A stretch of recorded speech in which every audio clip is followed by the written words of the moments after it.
Shalom Bapak Ibu, saudara-saudari dan adik-adik yang dikasihi Tuhan Yesus. Selamat berjumpa lagi dalam ibadah dan perjamuan kudus keluarga Warlock Ministry pada hari Minggu tanggal 25 Agustus tahun 2024. Untuk itu kami ingatkan, sediakanlah roti dan anggur untuk perjamuan kudus sebentar. Mari kita awali ibadah perjamuan kudus saat ini. Kita berdoa. Bapa kami yang di sorga, kami mengucap syukur padamu Bapa, oleh karena kasih karunia Tuhan, kemurahan Tuhan, kami dapat menyelenggarakan ibadah perjamuan kudus keluarga Warlock Ministry pada hari ini. Dan kami mohon kiranya Tuhan Yesus Juru Selamat kami hadir di rumah tempat tinggal Bapak Ibu, saudara-saudari, adik-adik bersama keluarga yang mengikuti ibadah saat ini, dan juga hadir di House of Warlock di Sentul City.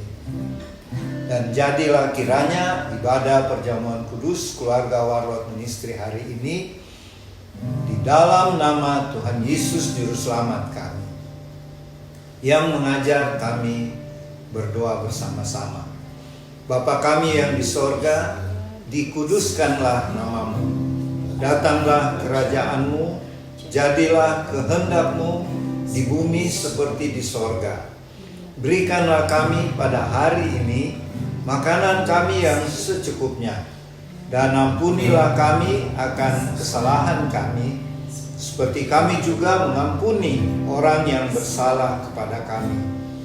Dan janganlah membawa kami ke dalam pencobaan, tetapi lepaskanlah kami dari segala yang jahat. Karena Engkaulah yang mempunyai kerajaan dan kuasa dan kemuliaan sampai selama-lamanya. Amin.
Suatu karya yang agung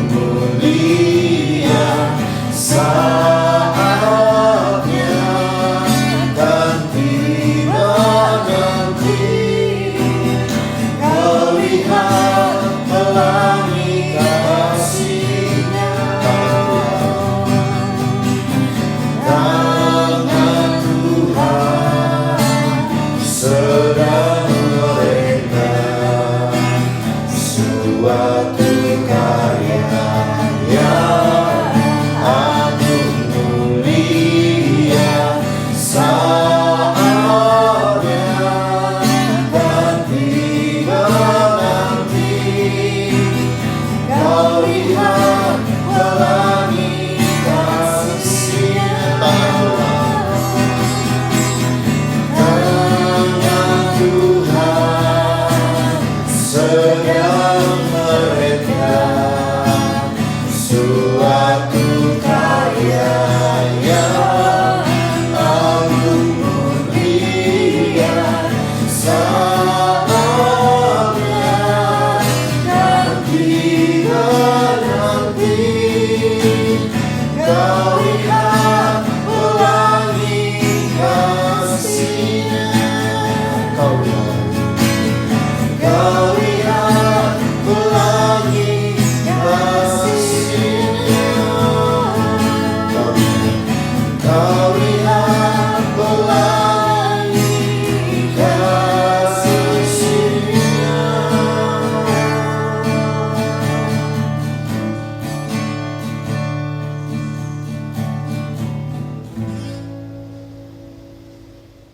Bapak, Ibu, saudara-saudari, adik-adik yang dikasihi Tuhan, saatnya kini kita masuk dalam pemberitaan firman Tuhan. Untuk itu sediakanlah pembacaan firman dari kitab Injil Matius pasal 22 ayat 1 sampai 14. Kitab Injil Matius pasal 22 mulai dari ayat 1 sampai dengan ayat 14. Mari kita berdoa memohon pimpinan Allah Roh Kudus.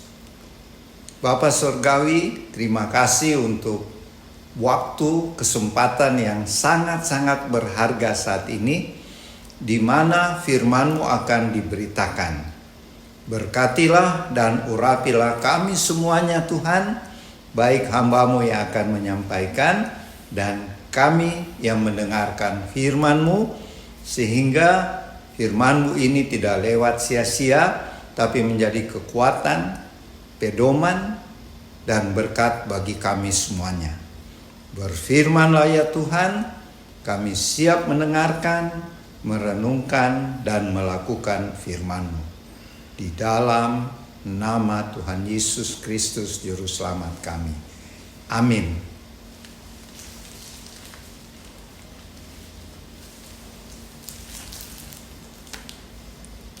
Matius 22 ayat 1 sampai 14. Perumpamaan tentang perjamuan kawin. Lalu Yesus berbicara lagi dalam perumpamaan kepada mereka, hal kerajaan sorga seumpama seorang raja yang mengadakan perjamuan kawin untuk anaknya. Ia menyuruh hamba-hambanya memanggil orang-orang yang telah diundang ke perjamuan kawin itu, tetapi orang-orang itu tidak mau datang.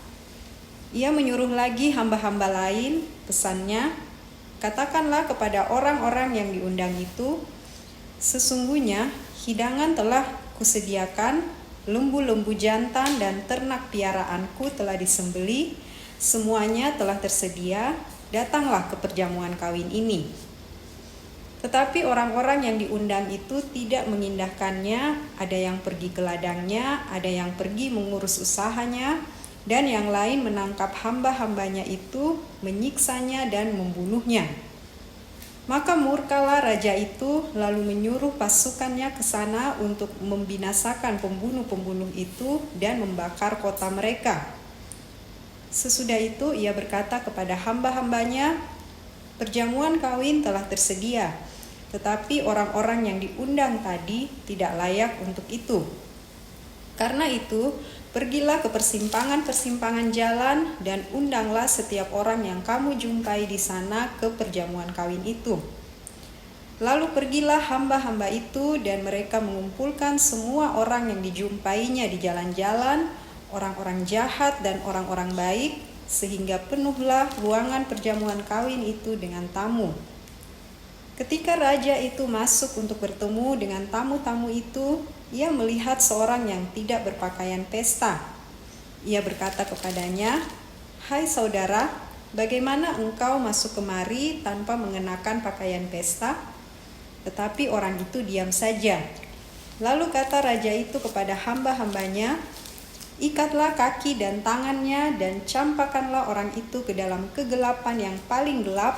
Di sanalah akan terdapat ratapan dan kertak gigi.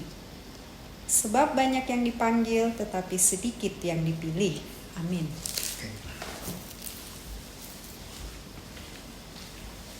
Bapak Ibu, saudara-saudari, adik-adik yang dikasihi Tuhan, pembacaan firman Tuhan hari ini mengenai pengajaran Tuhan Yesus perihal kerajaan sorga ya. Kerajaan sorga Tuhan umpamakan seorang raja ya, melakukan satu perjamuan pernikahan anaknya. Sehingga raja ini mengundang orang-orang, tentu rakyatnya ya, untuk hadir dalam pernikahan itu. Tetapi yang diundang itu ternyata tidak mau datang ya. Padahal makanan sudah disediakan ya. Pada waktu itu lumbu-lumbu jantan dan ternak piaraan yang enak-enak sudah disembelih ya. Dijadikan makanan untuk pesta pernikahan. Tetapi tidak ada orang yang mau datang ya. Alasannya macam-macam. Ada yang mau pergi ke ladang ya. Terus ada lagi mau pergi mengurus usahanya, bisnisnya. Jadi singkat cerita, raja menyuruh lagi hamba-hambanya mengundang untuk kedua kalinya supaya orang-orang ini datang. Tetapi malah hamba-hamba Tuhan yang bawa undangan pernikahan itu mereka bunuh ya. Waduh, keterlaluan ya. Sehingga raja itu marah sekali. Sehingga kota itu dibakar ya. Di mana hamba-hambanya dibunuh. Raja itu memerintahkan tentara-tentaranya untuk membakar kota itu. Kemudian raja perintahkan orang yang diundang tadi tidak layak untuk hadir di pesta pernikahan anakku ini. Pergilah kamu sekarang ke persimpangan jalan, undanglah setiap orang yang kamu jumpai di sana. Apakah orang-orang jahat, orang-orang baik, panggillah semua untuk hadir di pesta pernikahan anakku ini. Sehingga tempat pesta akan penuh. Nah, ketika pesta sedang berlangsung, raja masuk untuk melihat undangan yang dia undang ya. Ternyata ada seorang yang tidak memakai pakaian pesta. Sehingga raja memerintahkan pengawal-pengawalnya, tentaranya, tangkap orang itu dan buang dia ke tempat yang paling gelap. Artinya dibuang ke neraka ya. Dan pesan Tuhan terakhir dalam perumpamaan ini, banyak yang dipanggil, tetapi sedikit yang dipilih oleh Tuhan. Apa artinya buat kita perumpamaan tentang perjamuan kawin anak raja ini?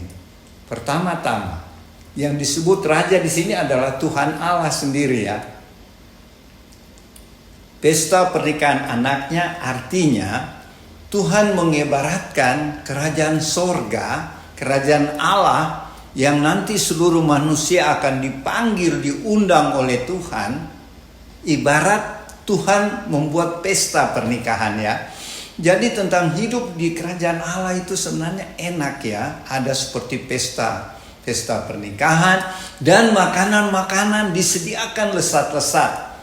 Kalau kita bawa ke Indonesia ya, tentu makanannya seperti begini ya. Ayo datang ke pesta. Karena di sini tersedia B2, B1, babi guling. Ya pokoknya makanan yang enak-enak ya. Tetapi apa respon undangannya? Mereka tidak datang. Artinya gini. Yang diundang itu adalah orang-orang Israel.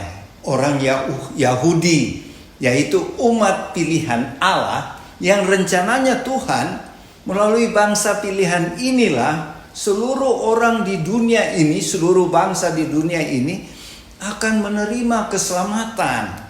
Semuanya masuk dalam kerajaan Allah, masuk di pesta perkawinan ini. Tetapi orang-orang Yahudi yang menjadi umat pilihan Allah, Tuhan Yesus bilang mereka menolak. Menolak apa? Menolak utusan-utusan Tuhan. Waktu di perjanjian lama Tuhan mengutus nabi-nabi. Tuhan mengutus Nabi Yesaya, mengutus Nabi Yeremia, Nabi Hosea. Kebanyakan mereka malah dibunuh ya. Dan terakhir, ini Tuhan Yesus masih cerita ya. Tuhan Yesus sendiri mereka bunuh di atas kayu salib.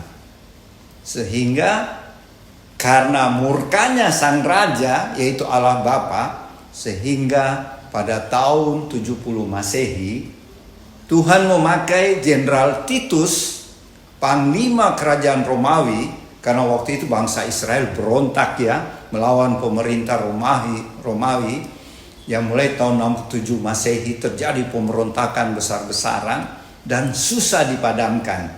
Akhirnya Kaisar Romawi yang waktu itu Vespasianus, ya itu makanya ada motor merek Vespa ya, itu nama Kaisar Romawi pada zaman itu. Vespasianus mengutus anaknya Jenderal Titus, ini merek jam lagi, Jenderal Titus untuk menghancurkan bangsa Israel. Setelah 4 tahun dikepung, akhirnya orang Israel kelaparan, sehingga pasukan Romawi yang dipimpin oleh Jenderal Titus pada bulan September tahun 70 Masehi menghancurkan kota Yerusalem. Itulah yang dikatakan di ayat 7 tadi, maka murkalah raja itu, maksudnya Tuhan, dan membinasakan kota mereka, yaitu kota Yerusalem ya. Dan pada tahun 70 Masehi kota itu hancur dan bait suci dirobohkan. Sesuai dengan nubuat Tuhan Yesus ya, bahwa tidak ada satu batu pun tersusun di bait Allah ini. Ini perkataan Tuhan Yesus sebelum Tuhan Yesus disalib ya, dan itu terjadi. Dan apa maknanya buat kita perumpamaan perjamuan kawin ini ya? Pertama, Tuhan sudah mengundang seluruh umat manusia, tidak melihat bangsa, agama, suku. Tuhan mengundang semua untuk menerima keselamatan, yaitu kalau di perumpamaan tadi undangan pesta pernikahan anaknya ya, raja, itu adalah undangan Tuhan Allah supaya semua mau menerima juru selamat, yaitu Tuhan Yesus sebagai Tuhan dan juru selamat, sebagai jalan satu-satunya untuk masuk dalam kerajaan sorga. Sebab tidak ada jalan lain. Tuhan Yesus berkata, untuk sampai kepada Bapa hanya melalui Tuhan Yesus. Sebab Tuhan Yesus adalah jalan dan kebenaran dan hidup. Tidak ada jalan lain. Tetapi ternyata bangsa Israel menolak, sehingga dihukum oleh Tuhan. Dan kemudian dikatakan raja itu memerintahkan hamba-hambanya, karena bangsa Israel menolak, pergilah ke persimpangan jalan. Artinya pergilah ke bangsa-bangsa lain. Persimpangan jalan artinya kalau kita keluar kota Yerusalem, ada jalan ke kanan, ke kiri, itu menuju ke Samaria, ke tempat-tempat lain ya, ke bangsa-bangsa lain. Sehingga dalam perumpamaan itu si raja, yaitu Tuhan Allah, memerintahkan murid-murid Tuhan Yesus untuk memberitakan Injil ke segala bangsa. Akhirnya sampai ke kita, sehingga kita memperoleh anugerah keselamatan. Dan pada bagian terakhir perumpamaan tadi, ketika pesta pernikahan, pesta perjamuan pernikahan anak raja sedang berlangsung, sang raja melihat tamu-tamunya. Dan ketika dia lihat ada satu orang tidak memakai pakaian pesta, orang itu disuruh tangkap oleh tentara atau prajurit raja dan buang ke tempat gelap. Artinya gini, ketika banyak orang sudah percaya Tuhan Yesus dan didapati oleh Tuhan hidupnya tidak benar. Contohnya ya, sekarang banyak orang Kristen, banyak sudah percaya Tuhan Yesus, banyak yang pergi ke gereja, tetapi pulang dari gereja hidup hari-harinya tidak memperlihatkan kebenaran. Mereka kembali mabuk-mabuk, melakukan kejahatan, korupsi. Itulah yang dikatakan tidak berpakaian pesta. Artinya mereka sudah selamat sebenarnya. Sudah percaya Tuhan Yesus. Sudah pasti masuk surga. Tetapi mereka hidup tidak benar. Hidup tidak suci. Tidak hidup dalam kebenaran firman Tuhan. Tidak hidup kudus. Yang dikatakan sini tidak berpakaian pesta. Sebab pakaian di Alkitab seperti di kitab Wahyu, kamu dikatakan kaya, berpakaian bagus, tetapi Tuhan katakan kamu miskin dan telanjang. Artinya kalau tidak berpakaian pesta itu adalah orang-orang Kristen yang sudah percaya Tuhan tapi tetap melakukan dosa tiap hari. Tetap hal-hal yang Tuhan tidak berkenan sehingga mereka tidak berpakaian pesta. Artinya tidak berjubah kebenaran yang tandanya hidup kudus dan benar di hadapan Tuhan. Sehingga pada hari penghakiman nanti itu akan masuk neraka. Jadi pelajaran yang kita bisa petik dari perjamuan kawin perumpamaan ini adalah satu, marilah kita sungguh-sungguh menerima Tuhan Yesus sebagai Tuhan dan Juru Selamat kita. Kita harus beriman dan percaya sungguh-sungguh. Hanya Tuhan Yesuslah satu-satunya jalan kita ke sorga, hidup kekal. Dan kedua, setelah percaya menerima Tuhan Yesus sebagai Tuhan dan Juru Selamat, marilah kita hidup benar, hidup kudus, melakukan kebenaran-kebenaran. Kita bersaksi dan melayani Tuhan dari hari ke hari sampai Tuhan Yesus datang kembali dengan dipimpin oleh Roh Kudus dan tuntunan firman Allah. Sehingga ketika Tuhan Yesus datang kedua kali, kita akan masuk dalam kerajaan sorga. Demikianlah firman Tuhan yang bisa saya bagikan. Semoga menjadi berkat bagi kita semua. Dan Oma Palar akan menambah beberapa poin lagi. Tuhan Yesus memberkati. Selamat siang Bapak Ibu, saudara-saudari, teman-teman Barlot. Kita berjumpa lagi pada siang ini. Saya, apa yang Opa tadi sudah bawakan, saya menambah dan saya melengkapi sedikit apa yang dari Matius 22, perumpamaan tentang perjamuan kawin. Melihat perumpamaan ini, waktu itu Tuhan Yesus berbicara dengan pengikut dan para muridnya.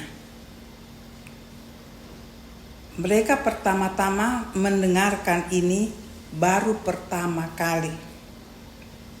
Saya tidak mengupasnya itu, tentu Bapak Ibu sudah tahu baru pertama kali. Kalau kita terangkan itu agak panjang, tapi saya ambil apa perumpamaan itu dengan kita zaman sekarang, generasi akhir zaman. Melihat perumpamaan ini yang saya renungkan, tidak bisa dimengerti lebih dalam kalau kita tidak mengenal Tuhan Yesus. Kita mengenal Tuhan Yesus yang pertama, apa kehidupan Tuhan terhadap kehidupan kita. Itu yang pertama kita harus tahu. Tanpa mengetahui ini, mendalami ini, kita tidak bisa mengerti akan perumpamaan ini. Karena perumpamaan yang Tuhan Yesus katakan perjamuan kawin, saya tidak ambil dari dasar. Waktu perjamuan kawin, pasti Bapak Ibu tahu, kita akhirnya ada di situ. Kita akan mengalaminya, menjalani bersama Tuhan. Yaitu bagaimana Tuhan akan menjemput kita untuk masuk perkawinan. Kata yang tenar yang kita selalu dengar adalah pesta perkawinan anak domba. kita dengan Tuhan sendiri. Saya tidak juga panjang di situ. Yang saya mau katakan, perkawinan itulah yang Tuhan mau kita mempraktekkan ini sampai kita mengerti arti perkawinan yang Tuhan umpamakan. Sebenarnya yang Tuhan umpamakan itulah perkawinan yang nantinya kita bersama Tuhan. Tapi perumpamaan ini ada Tuhan di situ, hamba-hambanya, pelayan-pelayannya. Ada beberapa orang yang bekerja dengan Tuhan. Yang pertama adalah Tuhan, yang kedua adalah hamba-hambanya. Kalau kita bawa ke generasi kita,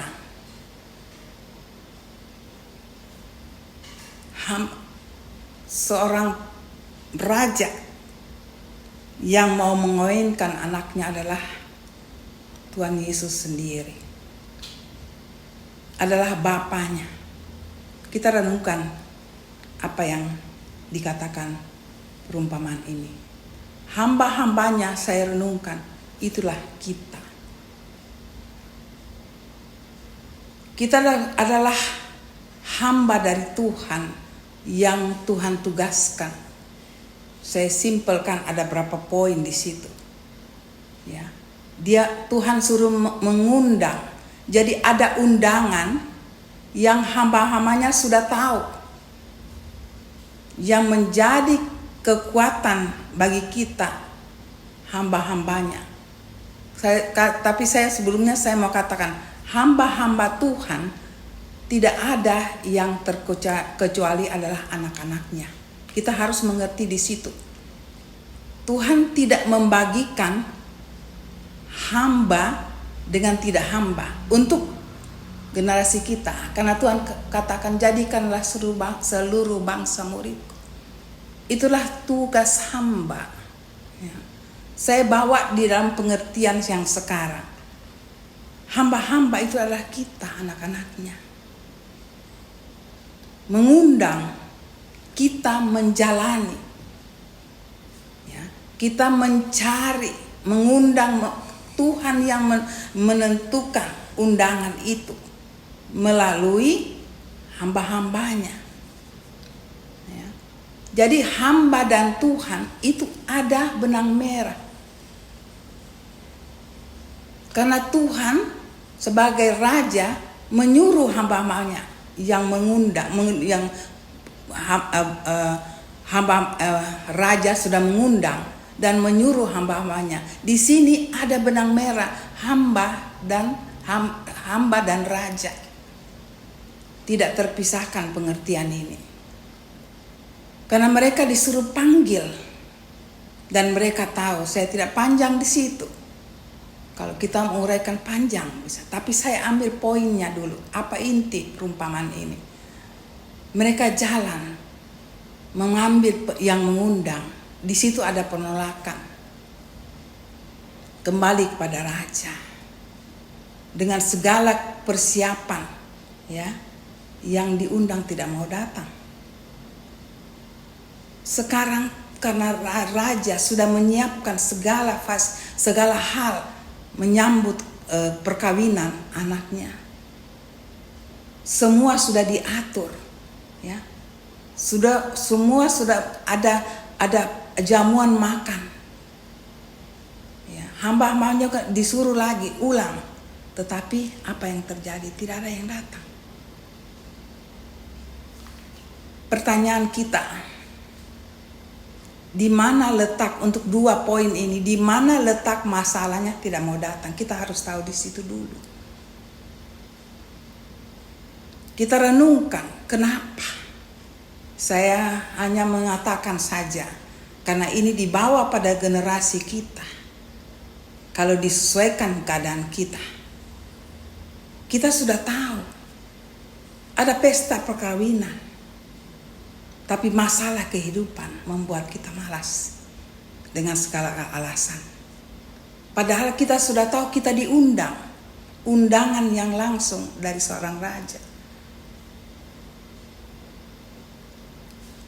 Seorang raja adalah Bapa kita sendiri yang kita bawa pengertian ini. Karena tidak mau datang, tetap Bapa sediakan jamuan. Itulah perlengkapan perkawinan. Ya. Yang kedua, menyuruh hamba-hambanya. Kita perkawinan, perjamuan sudah selesai. Tidak ada juga yang mau datang. Dengan alasan mereka mendengar tapi masa bodoh gitu, saya baca dari firman. Kenapa saya katakan demikian? Karena makin hari dunia makin susah. Ya, kita digiatkan untuk mencari kehidupan. Kita baca firman. Sampai tawaran yang indah yang akan kalau kita bawa akan menyelamatkan kehidupan kita, itu pun kita tidak bisa tahu lagi. Nah, itulah kehidupan dunia pada akhir-akhir ini. Kita tidak bisa lihat mana yang benar, mana yang tidak. Ini satu pertanyaan, satu tantangan bagi kita anak-anak Tuhan. Juga bagi kita sebagai hamba Tuhan. Perumpamaan ini membuat kita harus berpikir. Perumpamaan ini membuat kita sebagai hamba Tuhan yang ditugaskan pada saat ini, zaman akhir. Bagaimana kita bisa keluar, ya, untuk membawa orang lain bisa mau datang dalam perkawinan itu. Perumpamaan ini kita baca, tapi bagaimana kita menyikapinya di dalam keadaan ini, zaman ini. Kalau membaca firman ini, ya, kita renungkan. Sekarang kita terima hanya untuk mengaplikasikan apa samanya dengan keadaan kita. Tetapi saya tertantang, ya, dengan saya sendiri merenungkan. Kita sebagai hambanya sudah melihat kenyataan yang dikatakan dalam perumpamaan ini. Berarti di zaman yang Tuhan katakan perumpamaan ini, ya akan terjadi banyak orang yang tidak mau datang. Bagaimana kita menyikapinya ini sebagai hamba-hamba Tuhan. Saya tidak panjang karena saya mau katakan hamba Tuhan dengan raja, ya Bapa kita, Bapa dan kita adalah hamba, itu ada benang merah. Tuhan adalah kita adalah Tuhan. Kuasa itu ada. Saya tidak panjang, tapi saya mau mengingatkan aja. Banyak orang yang diundang tidak mau datang. Bahkan, ya, perjamuan sudah ada. Tidak disikapi. Tidak ada antusias mau datang karena perkawinan. Karena apa? Yang saya katakan tadi. Dunia susah. Ini hanya pemberitaan, ya. Tetapi kita tertantang sebagai hamba Tuhan. Kita harus mengatakan iman kita di dalam kita menjalankan tugas yang Tuhan berikan. Bahwa orang mengerti untuk masuk perkawinan. Itu tugas pelayanan. Kalau untuk saya renungkan lebih dalam. Tapi saya tidak panjang. Saya mengerti, saya percaya Bapak Ibu mengerti akan hal ini.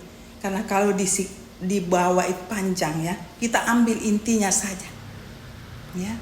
Sekarang yang ketiga, karena makanan sudah ada, ya, kita renungkan kalau perkawinan lalu tidak ada, ya, kadang-kadang keberlebihan kita katakan. Ini bukan berlebihan, tidak mau datang pada perkawinan.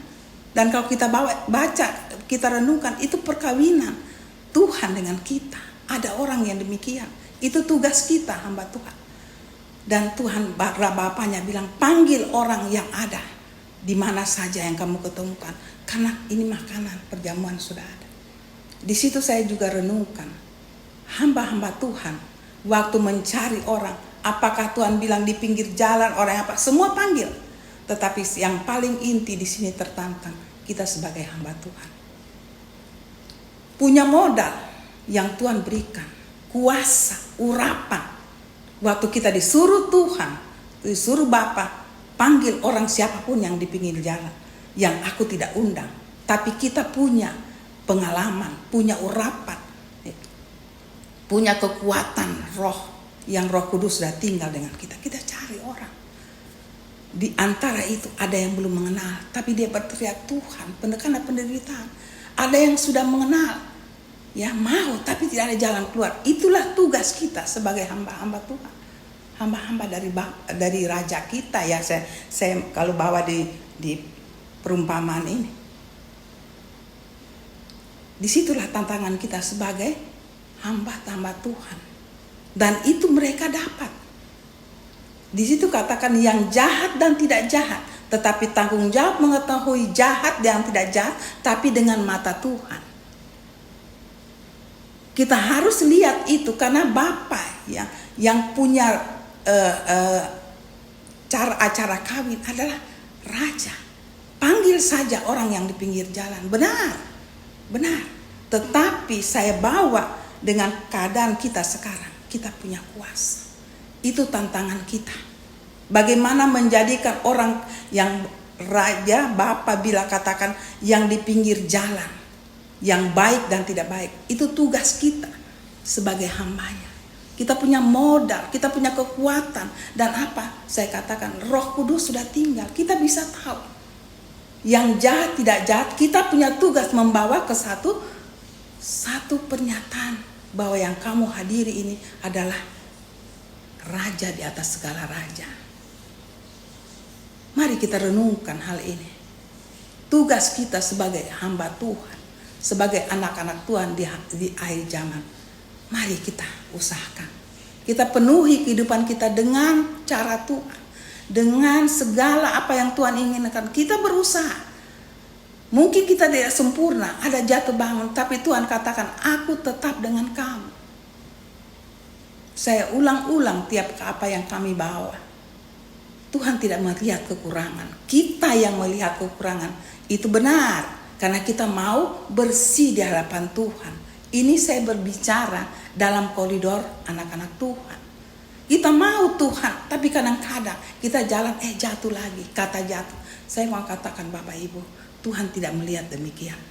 Pengalaman saya kehidupan pelayanan dan keluarga. Tuhan tidak melihat kekurangan kita. Tuhan melihat selalu kita baik. Kita yang mengatakan, aduh aku tidak layak. Tetapi untuk saya renungkan, lebih baik ada itu. Ya. Waktu itu kita datang, kita berpikir Tuhan yang datang. Tidak tahu melalui apa, tapi kita mau Tuhan. Aku mau. Di situ ada pekerjaan Tuhan. Saya tidak panjang di situ. Ya. Tapi mari. Kita siapkan hati kita menjadi hamba Tuhan di akhir zaman ini. Ada Roh Kudus bersama kita. Katakan Tuhan tidak lama datang. Tidak lama lagi Tuhan menjemput kita untuk mengadakan perjamuan kawin anak domba. Kita sudah tahu itu. Saya tidak panjang Bapak Ibu. Ya, akhirnya perkawinan itu jalan. Waktu semua datang, dikatakan di sini Raja itu jalan menyapa, ya tamu-tamu datang.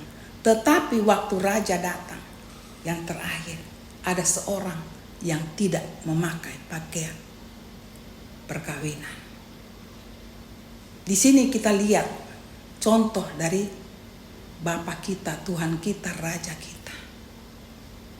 Dari sekian banyak orang ada yang dia lihat tidak memakai pakaian pengantin. Ya, apakah kita juga bisa demikian? Kalau untuk saya renungkan kita bisa, karena Tuhan sudah menjadi contoh. Ini waktu itu Tuhan mengatakan itu belum ada Roh Kudus. Sekarang kita tertantang. Roh Kudus Tuhan tinggal dengan kita. Dan kita saya katakan di akhir zaman ini kita bisa membedakan mana jahat, mana tidak. Mana yang berpakaian adalah Tuhan Yesus dan bukan. Ya, berpakaian pengantin. Itu ada jubah. Saya tentu apa bisa terangkannya jubah dan mantel semua. Saya tidak kupas itu. Tetapi bagaimana kita memakai jubah pengantin, itu Tuhan lihat. Kita sebagai hamba-hamba Tuhan yang bekerja khususnya di pekerjaan Tuhan bisa melihat ini. Mana yang tidak pakai pengantin, mana yang pakai. Ini semua kita berbicara ada alam roh. Bapak Ibu, karena kami pelayanan supernatural. Supernaturalnya Tuhan lebih berkuasa. Penjabarannya seperti ini. Bagaimana kita bisa melihat? Harus masuk bersama Tuhan, menjalin kehidupan dengan Tuhan. Ya boleh saya katakan semua Tuhan. Makan, pakai semua apa yang kita gerakan itu Tuhan. Kita melatih diri kita adalah warnanya Tuhan. Sampai kita bisa lihat hal yang demikian. Walaupun di antara begitu banyak kita bisa lihat mana warna Tuhan dan tidak. Dan apa akhirnya? Saya tidak panjang. Tuhan sendiri yang mengusir keluar dari tempat perjamuan itu. Bapak, Ibu, saudara-saudari, teman-teman warga, pembacaan firman, pengertiannya pada siang hari ini itu indah sekali. Indah bahwa Tuhan kita sebagai hambanya bisa melihat keadaan dunia asal ada kita hidup bergaul dengan Tuhan. Apa yang Tuhan suruh kita bisa lakukan. Bahkan ya, kita bisa membuat sesuatu tidak keluar dari jalur Tuhan. Ini menjadi pelajaran. Kita bawa orang-orang untuk menyenangkan hati Tuhan. Yang baik dengan tidak baik itu pekerjaannya kita. Mata kita yang bisa melihat. Ya, berarti kita harus ada Roh Kudus tinggal di dalam kita. Dengan segala kelengkapannya. Agar kita bisa melihat dunia ini. Ada perbedaan. Gelap dan terang. Itu makin nyata di air kehidupan kita zaman air ini. Bapak Ibu, saya percaya apa yang dibawakan kami pada siang hari ini. Itu Roh Kudus akan memberikan wawasan yang lebih luas lagi pengertian. Dan pengertian yang indah bagi Bapak Ibu di rumah. Saya minta Roh Kudus menjamah Bapak Ibu dengan urapan yang baru, dengan melihat ini firman hari ini lebih lagi pengertian sehingga kita berhidup bersama Tuhan lebih indah, lebih melihat kegerakan Tuhan menyertai kehidupan anak-anaknya di akhir zaman ini.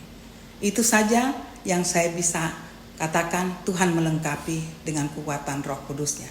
Terima kasih Bapak Ibu, kita jumpa lagi di minggu depan. Tuhan memberkati. Maranatha. Amin. Bapak Ibu, saudara-saudari, adik-adik yang dikasih Tuhan, setelah pemberitaan firman Tuhan tadi, sekarang kita masuk dalam perjamuan kudus. Untuk itu, sediakanlah posti dan anggur, bisa juga biskuit, teh atau sirup. Marilah kita berdoa. Bapa Surgawi, terima kasih buat firman-Mu yang sudah diberitakan tadi tentang perjamuan kawin. Jadikanlah kami pelaku-pelaku firman Tuhan menjadi orang-orang yang menyambut undangan Tuhan untuk menerima keselamatan di dalam Tuhan Yesus, dan kami hidup di dalam kekudusan dalam arti memakai pakaian pesta seperti dalam perumpamaan tadi. Dan saat ini Tuhan, kami akan menerima, melakukan perjamuan kudus. Kami mohon, berkati kuduskanlah anggur, roti dan anggur perjamuan kudus, juga biskuit atau teh atau sirup, dan ampunilah dosa salah kami, supaya kami layak menerima roti dan anggur perjamuan kudus di dalam nama Tuhan Yesus. Amin. Yesus, aku percaya.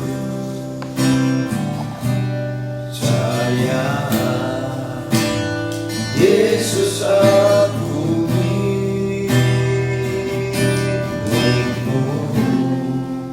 Ku hidup karenamu,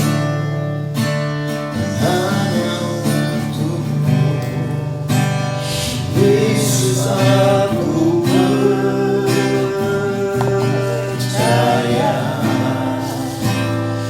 Yesus aku milikmu,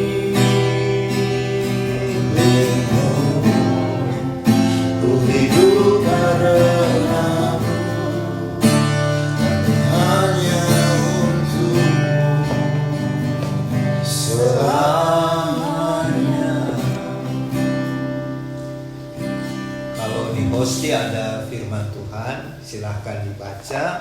Dan firman yang kita baca adalah nasihat Tuhan bagi kita pribadi dan secara global untuk keluarga Warot Ministry. Silahkan dibaca.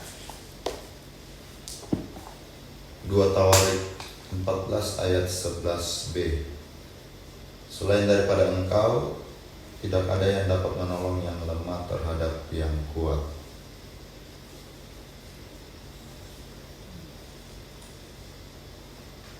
Yosua 13 ayat 6. Tuhan adalah penolongku, aku tidak akan takut. Apakah yang dapat dilakukan manusia terhadap aku? Yeremia kan? Tidak jelas. Itulah isinya. Tuhan adalah penolongku. Aku tidak akan takut. Apakah yang dapat dilakukan manusia terhadap aku? Mazmur 62 ayat 2, hanya dekat Allah saja aku tenang, dan padanya lah keselamatan. Mazmur 23 ayat 4a. Sekalipun aku berjalan dalam lembah kekelaman, aku tidak takut bahaya, sebab engkau besertaku. Jadi pesan Tuhan ya secara global buat kita Warlord Ministry. Pertama, siapa yang bisa menolong kita yang lemah terhadap yang kuat? Ialah gembala kita yang baik, Tuhan Yesus Kristus ya. Jadi kita tidak usah takut, penolong kita adalah Tuhan Yesus yang kita kenal sebagai gembala kita yang baik. Kedua, apa tadi gini? Tuhan adalah penolongku, aku tidak akan takut. Jadi Tuhan Yesus itu penolong kita. Jadi tidak usah kita takut apapun yang sedang viral saat ini, bahwa akan terjadi gempa mega keras 8, sekian Richter atau apapun namanya. Kita tidak usah takut karena Tuhan adalah penolong kita. Kalau Oma tadi, apa? Hanya dekat Allah. Ya, supaya kita aman dan tenang, kita harus selalu dekat dengan Tuhan dengan cara kita rajin berdoa, rajin ibadah seperti saat ini, rajin memuji Tuhan dan membaca firman Tuhan, sehingga kita akan dekat dengan Tuhan ya. Kita akan rasa tenang.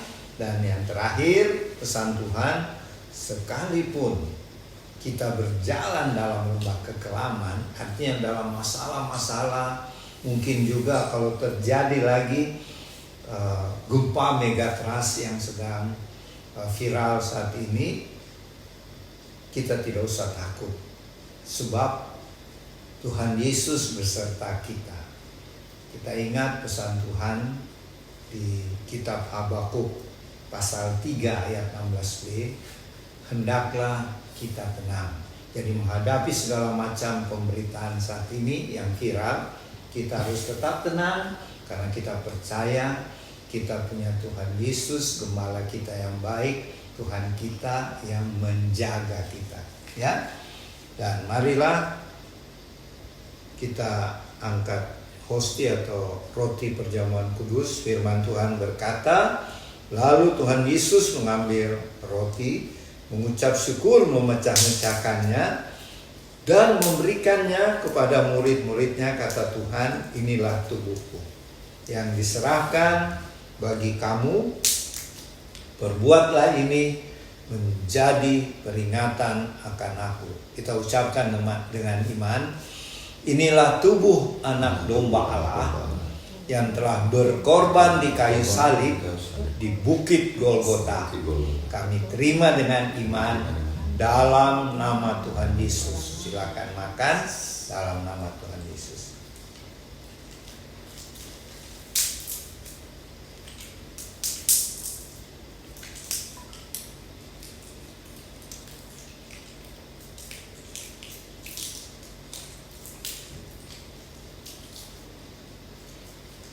kita angkat cawan perjamuan. Demikian juga dibuat Tuhan Yesus dengan cawan sesudah makan.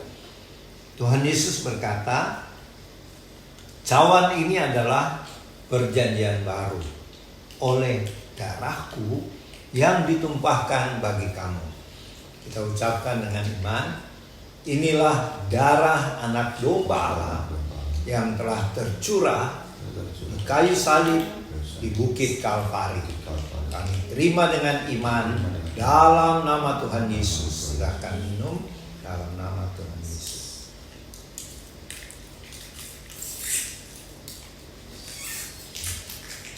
Mari kita sambut dengan pujian syukur kepada Tuhan.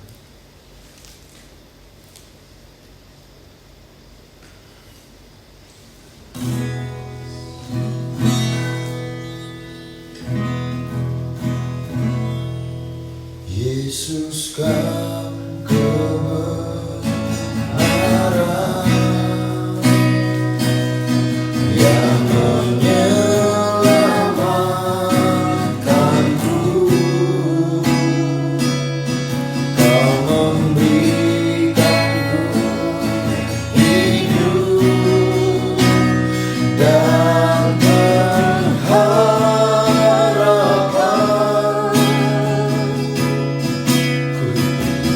Ku hidup kehendakmu. Ku perlu anugerahmu. Ku nyatakan janjiku kepadamu.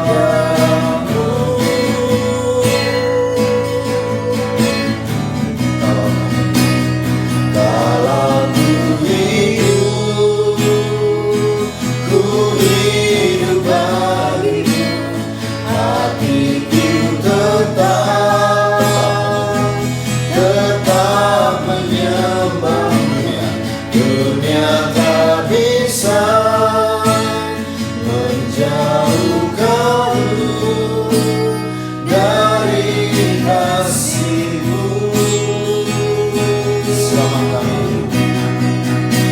Selama ku hidup bagimu, maka ku tetap memandangmu. Dunia tak bisa menjauhkanku dari kasih-Mu. Kalau ku hidup bagimu, hatiku tetap menyembahmu. Dunia tak bisa menjauhkanku dari kasih-Mu. Selama ku hidup bagimu, maka ku tetap memandangmu.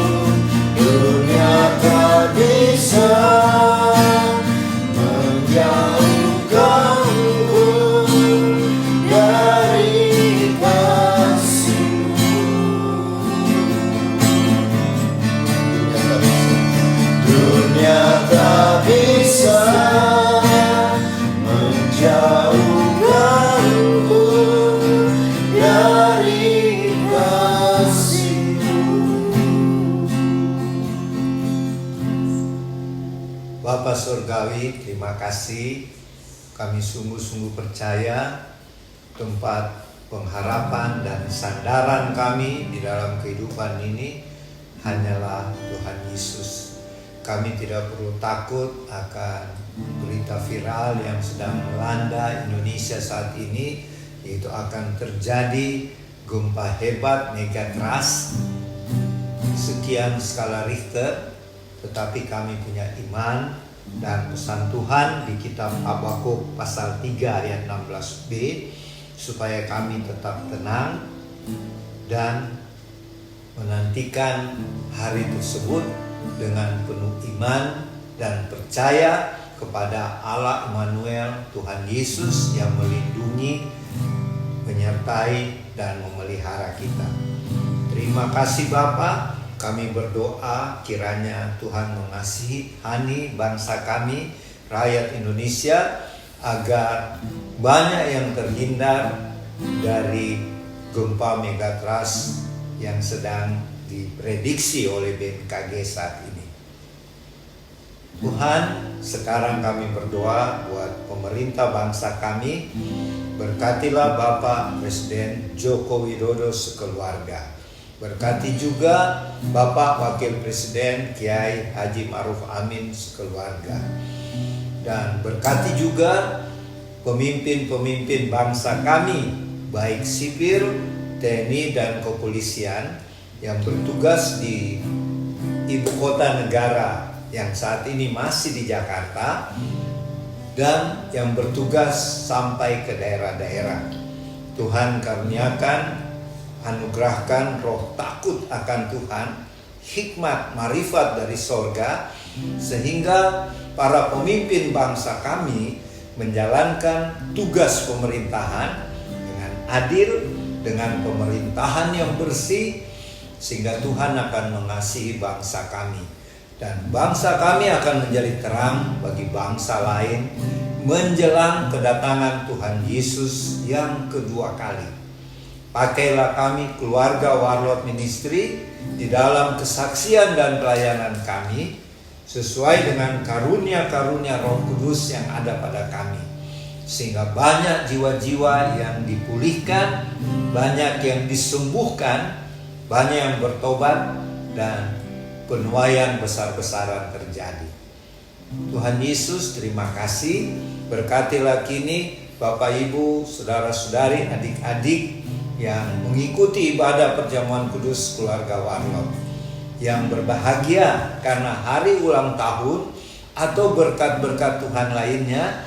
Kiranya Tuhan mengaruniakan panjang umur, sehat-sehat bagi yang berulang tahun, dan sempurnakanlah sukacita karena berkat Tuhan yang berlimpah-limpah. Dan bagi Bapak Ibu, saudara-saudari, adik-adik yang sedang menghadapi masalah-masalah, baik itu masalah keluarga, masalah pekerjaan, masalah bisnis, masalah keuangan, bahkan masalah pelayanan atau masalah apa saja, bersandarlah kepada Allah Roh Kudus. Mintalah solusi yang terbaik dan percayalah Roh Kudus tidak akan meninggalkan kita dan memberikan kemenangan demi kemenangan. Terima kasih Bapa, terima kasih, dan pakailah kami terus keluarga Warlord Ministry menjelang kedatangan Tuhan yang kedua kali. Dan sebelum kami mengakhiri ibadah ini Tuhan, kami mohon berkat dari Tuhan. Kiranya berkat-berkat dari Allah Bapa Surgawi yang berlimpah-limpah dan kasih karunia dari Tuhan Yesus Kristus Juru Selamat kami dan persekutuan dengan Allah Roh Kudus menyertai Bapak Ibu, saudara-saudari, adik-adik bersama keluarga, dan menyertai kami yang ada di Sentul City mulai hari ini sampai selama-lamanya, di dalam nama Tuhan Yesus. Amin. Ibadah telah selesai. Sampai berjumpa lagi di awal bulan Agustus, awal bulan September, bulan depan. Tuhan Yesus memberkati. Shalom.